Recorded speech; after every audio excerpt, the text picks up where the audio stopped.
सोचिए जरा कि क्या कोई पति अपनी पत्नी के न जाने कितने टुकड़े कर सकता है और उसके बाद उन टुकड़ों को कुकर में उबाल सकता है।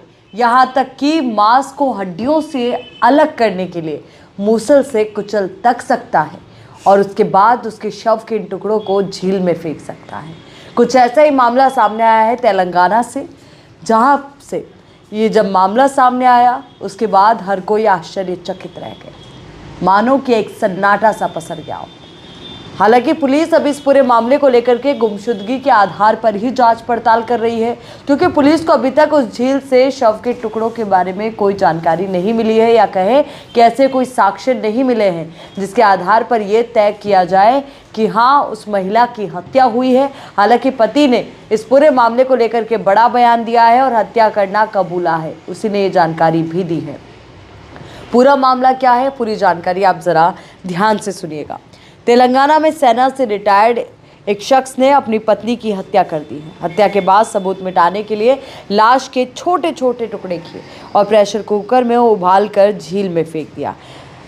तो वहीं रंगारेड्डी जिले के मीरपेट के डीएसपी नागराजू ने बताया कि 18 जनवरी को सुबम्मा नामक एक महिला ने गुमशुदगी की शिकायत दर्ज कराई थी। उसने बताया था कि उसकी बेटी माधवी, जिनकी उम्र 35 साल है, कि 13 साल पहले गुरुमूर्ति के साथ शादी हुई थी। गुरुमूर्ति सेना से रिटायर कर्मचारी है। फिलहाल वो कंचनबाग में सुरक्षा गार्ड का काम करता है। रंगारेड्डी जिले के डीसीपी एलबी नागर ने बताया कि जिलेला गुड्डा में एक 35 साल की महिला के लापता होने का मामला उसकी मां ने दर्ज कराया था। मामले में पति ने खुद दावा किया है कि उसकी पत्नी की उसने हत्या की है। आरोपी के खिलाफ एफआईआर दर्ज कर जांच की जा रही है। हालांकि अभी तक पुलिस को शव के टुकड़े नहीं मिले हैं। तस्वीरें भी सामने आई है। पहली तस्वीर जो सामने आई है उसमें प्रेशर कुकर एक नजर आ रहा है और कहा जा रहा है कि ये वही प्रेशर कुकर है जिसमें माधवी के शव के टुकड़े टुकड़े किए गए और उन्हें उबाला गया।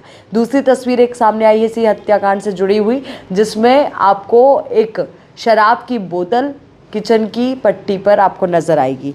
तो किचन में रखी हुई, किचन के प्लेटफॉर्म पर रखी हुई ये शराब की बोतल नजर आई है। हालांकि अभी इस पूरे मामले को लेकर के पुलिस सबूत जुटाने की कोशिश कर रही है, साक्ष्य जुटाने की कोशिश कर रही है। तो वहीं जानकारी के अनुसार पुलिस ने बताया है कि पिछले 5 साल से पति पत्नी अपने 2 बच्चों के साथ वेंकटेश्वर कॉलोनी में रह रहे थे। 16 जनवरी को माधवी और उसके पति गुरुमूर्ति के बीच किसी बात पर बहस हुई और वे घर से बाहर चले गए। हत्या वाले दिन गुरुमूर्ति के बीच और उसकी पत्नी के बीच बहस की जो बात सामने आई है, उसी के साथ ये भी जानकारी सामने आई है कि उस दिन उसके बच्चे उसकी बहन से मिलने गए थे। उसने गुमशुदगी का नाटक रचा और माधवी के माता पिता को इस बारे में बताया। मीरपेट एसएचओ के नागराजू ने भी कहा है कि इस मामले को गुमशुदगी का मामला माना जा रहा है, क्योंकि संदिग्ध हत्या का कोई सबूत अभी तक नहीं मिला है। हालांकि पुलिस ने बताया कि गुरुमूर्ति की माधवी से बहस हुई थी, जिसके बाद उसने उसकी हत्या की। तो मीडिया रिपोर्ट्स के माने तो पकड़े गए आरोपी ने हत्या के सबूत मिटाने के लिए बाथरूम में उसके शव के टुकड़े किए, हड्डियों को मांस से अलग किया, उन्हें मूसल से कुचला और फिर उबाला। उसने मांस और हड्डियों को 3 दिनों तक पकाया। उसके बाद उन्हें एक थैले में भरकर पास की ही झील में फेंक दिया। लेकिन पुलिस को अभी तक झील से पीड़िता के शव का पता नहीं चल पाया है, जिसमें गुरुमूर्ति ने शव के अंगों को फेंकने का दावा किया था। एक अधिकारी ने बताया कि सुराग लगाने वाली टीमों और डॉग स्क्वाड तलाशी अभियान चल रहा है। तो ये पूरी जानकारी जिस पूरे मामले से जुड़ी हुई हमने आपको दी है। अब ये बड़ा महत्वपूर्ण हो जाता है कि पुलिस इस पूरे मामले की जांच पड़ताल में आगे क्या जानकारी देती है, क्योंकि पुलिस एक और इस पूरे मामले को लेकर के गुमशुदगी के एंगल से भी जाँच पड़ताल कर रही है, हत्या के एंगल से भी जाँच पड़ताल की जा रही है। तो वही दूसरी ओर आरोपी ने अपना अपराध कबूला है, पर इसमें कितनी सच्चाई है, मामले की सच्चाई क्या है, ये जानना बेहद महत्वपूर्ण।